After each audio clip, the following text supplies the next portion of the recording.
là maintenant qu'on a vu comment concevoir en fait un jeu, on peut se poser une question. En société, c'est quoi en fait le jeu vidéo aujourd'hui en société? Qu'est-ce qui a été observé? Quelles études ont été faites sur le sujet? Et donc du coup, qu'est-ce que l'on a pu observer? Parce que maintenant le jeu vidéo, le jeu vidéo mature, il date des années 90. Donc du coup, on commence à avoir un bon recul critique. 30 ans de travail dessus, on peut voir les retours sur la société, etc. Donc tout d'abord, on va voir les deux types de jeux qui sont ressortis et les profils de joueurs liés à ces deux types de jeux. Et contrairement à ce que les gens pensent, en fait, souvent, on a beaucoup d'a priori qui sont faux sur comment ça fonctionne, qu'est-ce qui se passe, etc.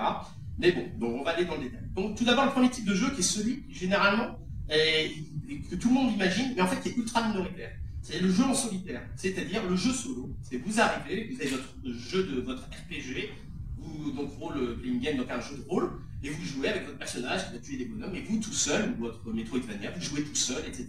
Et bien ça représente moins de 20% des joueurs aujourd'hui. C'est-à-dire 20% des joueurs passent l'essentiel de leur temps sur du jeu solitaire. Et on observe une forme de spécialisation de ces joueurs qui viennent des formes d'esthètes du jeu vidéo et qui, à l'image des cinéphiles pour le cinéma, en fait, vont devenir des spécialistes de ce genre de jeu. Mais du coup, vous avez un public de niche au fur et à mesure que ça avance. Donc les jeux solo ne sont pas ceux qui génèrent le plus d'activités vidéoludiques.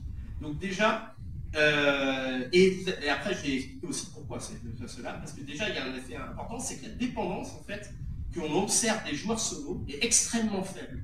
Parce que le jeu solo, en fait, comme un film que vous regardez, il a une fin. Vous l'ouvrez, vous le faites, il y a une fin. Vous pouvez vous amuser à le refaire, mais très vite vous vous ennuyez. L'idée, c'est la notion de découverte du nouveau, comme quand vous lisez un livre, vous pouvez le relire une ou deux fois parce que vous adorez ce livre, mais au bout d'un moment, vous le connaissez, le livre. Et donc, vous perdez l'intérêt de découverte. Le jeu solo, en fait, utilise pas mal de leviers, bien sûr, pour vous garder accroché, comme dans un livre, la narration va chercher à garder le lecteur accroché, mais pour autant, on va voir d'effet de dépendance, et entre autres parce qu'il n'est pas sociabilisant. C'est-à-dire que vous n'avez pas l'illusion de sociabilité à travers un jeu solo. Et donc, ça reste une activité essentiellement de loisir. Maintenant, l'autre type de jeu qui, lui, en effet, ne fonctionne pas du tout de la même manière, c'est le jeu multijoueur, et qui est majoritaire, que 80% des gens.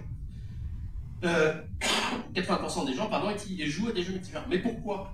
Parce que déjà, en fait, le jeu multijoueur est sociabilisant. C'est-à-dire qu'en fait, quand vous jouez à un jeu multijoueur, vous n'êtes pas seul.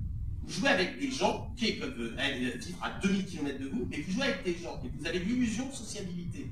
Ce qui vous permet derrière votre ordi d'avoir l'impression de contribuer à quelque chose avec d'autres personnes. C'est un peu, comme je disais avant, c'est un peu comme le foot quand vos potes débarquaient et disaient « Allez, on fait un foot !»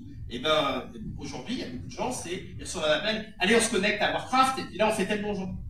Et c'est exactement la même démarche, en fait. C'est une démarche de sociabilisation. Le truc, c'est que c'est sûr que quand vous voyez votre gamin derrière l'ordi, qui est en train de geeker depuis 4 heures en discutant avec ses copains, vous n'avez pas l'impression qu'il se sociabilise beaucoup. Mais en fait, lui, de son point de vue, il se sociabilise. Donc cette démarche de sociabilisation, ça crée une dépendance, encore plus au jeu.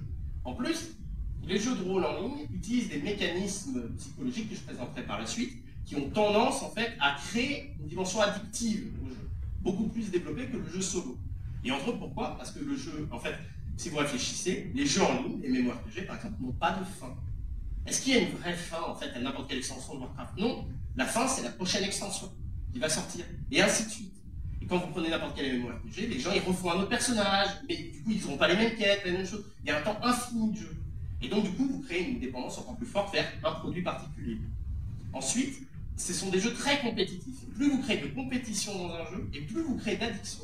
Parce qu'il y a donc une hormone que vous émettez quand en fait, vous êtes sous tension, qui s'appelle l'adrénaline, qui c'est la même que vous faites quand vous faites de la course le matin. Pourquoi on voit que des gens sont addicts à leur course le matin?